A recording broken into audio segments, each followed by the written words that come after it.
The S.R. Manuscript, Volume 2, an accumulation of 3 years' research and writings on the topic of semen retention.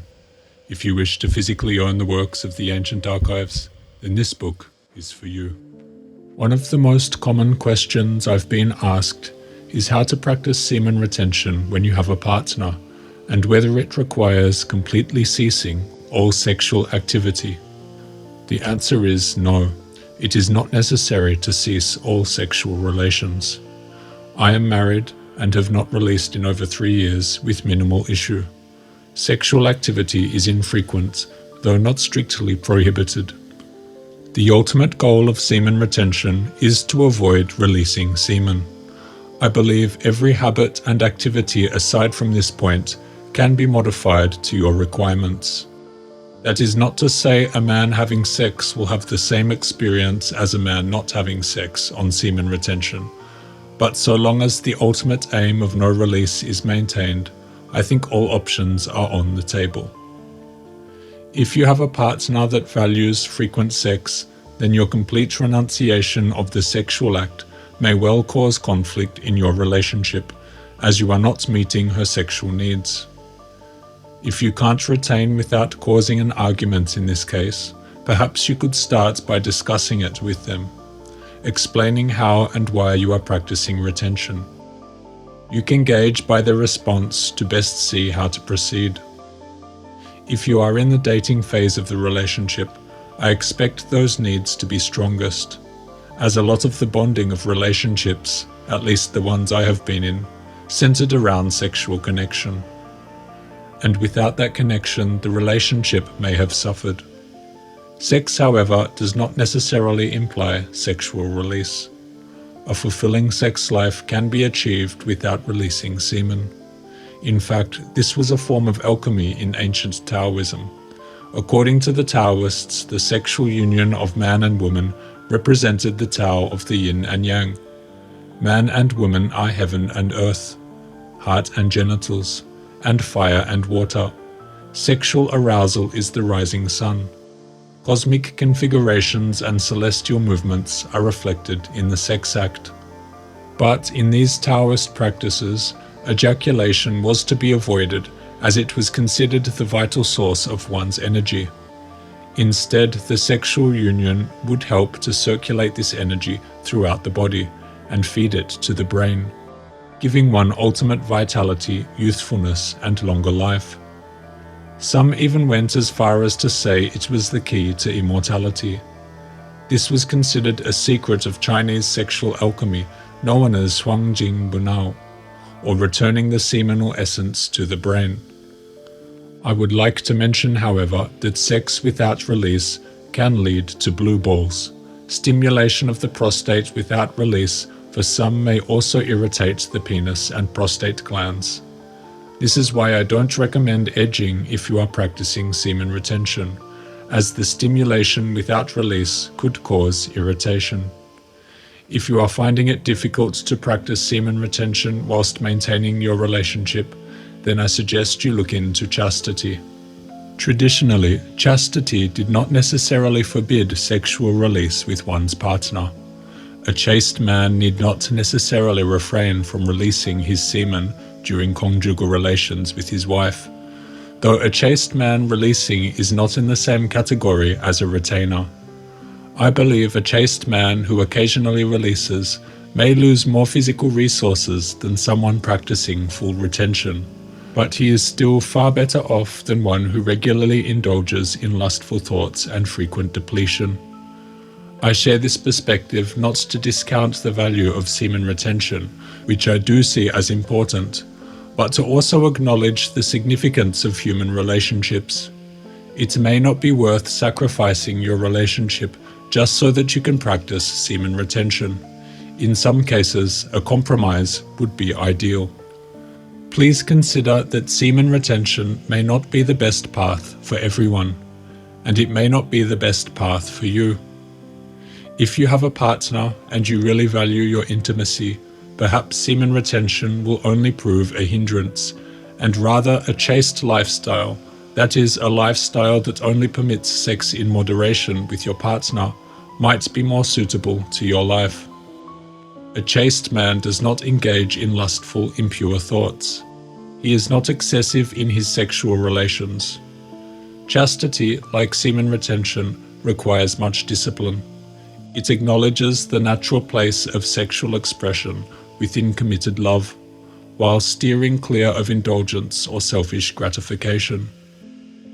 As Fowler suggested, sexual moderation strengthens rather than weakens a man's moral and physical vitality. In this way, chastity offers a middle ground. I believe that if you engage in sexual activity with your partner, release isn't necessary, unless the intent is procreation. While some partners may prefer or even expect you to release, you and her should understand that doing so comes at a physiological cost. It requires significant energy and recovery time. Losing semen is much like how a woman's body loses resources during her menstrual cycle when shedding her unfertilized egg.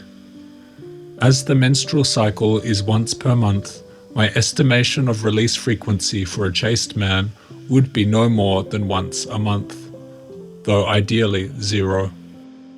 As I mentioned, this is a compromise. Your release will still draw more energy out of you, but if it's infrequent and for the sake of your relationship health, then perhaps it's a worthwhile compromise. A chaste man, like the retainer, will be having no illicit sex and thus will suffer no risk of sexually transmitted disease. This is one of the most important things a man can do for his wife, making sure he does not harm her through his own sexual habits. Secondly, as a chaste man does not indulge in lustful pursuit, his character remains strong and less easily corruptible than the man engaging in lustful indulgence. When a man puts his principles before his desires, he preserves his purity. When he puts his desires first, evil arises from him. A drug addict stealing from his own family, a sensualist sleeping with prostitutes without his wife's knowing, a man who chooses gambling over providing for his kids. All these actions are the result of unrestrained desire. The man who fails to control his impulses not only harms his own soul, but he harms those around him, his relationships. His trust and his integrity become eroded through vice and pleasure as he slowly descends into destruction. I believe that like those who practice semen retention, a chaste man will lead a good life and experience a fortunate destiny. Keith writes, "The young married would better abstain from excessive amorousness and not have it a cause of being insane because they have wasted their substance.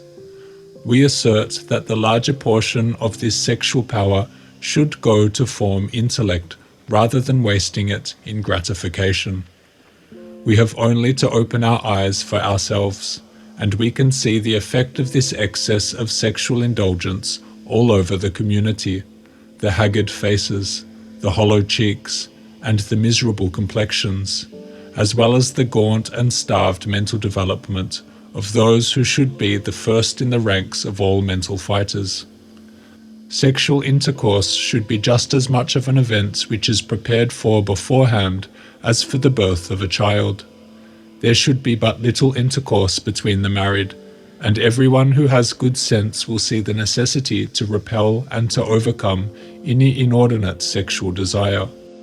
Unless one is able to have this sexual desire under control, there is an end to all the finer feeling of the intellectual man.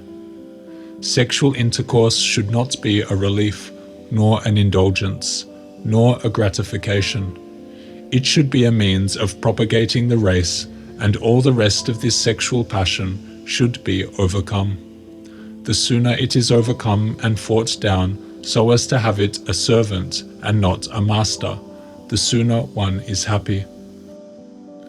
I have a feeling you listening right now may be more attracted to the word semen retention than the word chastity, but perhaps it is good to see chastity as a much broader concept that covers many of the branching aspects of semen retention, and for that reason it is worthy of study. Again, I think your first priority should be not to release. The reason is because even a chaste man is losing some nourishment if he decides to release during intercourse, and this loss affects all aspects of a man's physiology, in particular the brain, according to various old writings. There is yet another place in the body where the material is taken direct from the blood and is passed into formed material so as to become a part of the body. This place is the brain. Here the blood supplies all of the brain, and if any of the parts of the brain are used more than any other, the parts which are used the most will be best supplied with the portion of the material needed, and that section of the brain will grow the largest and most solid and active. The blood supplies the brain in much the same manner that the testicle is supplied, and if there is necessity to have more material, the blood will supply this material, and the brain will be nourished and grow. But if the semen is wasted, a part of the brain supply is wasted. This is positive. In all of these processes, we call attention to the fact that whenever the blood deposits a part of itself in any of these organs, the testicle, the kidney, the joint, or the brain, we have a corpuscle really smaller than we had before it went into the arteries to deposit its quota to the needs of the organ. Ultimately, you have to decide how much you're willing to compromise. How much seed, if any, are you willing to release for the sake of your relationship? Semen retention may support longevity, but so does companionship. Don't throw out something meaningful just to follow a practice rigidly. A thoughtful compromise is far better than losing a good relationship over strict retention. And if you're single, then perhaps a celibate lifestyle makes more sense for your path. Good luck.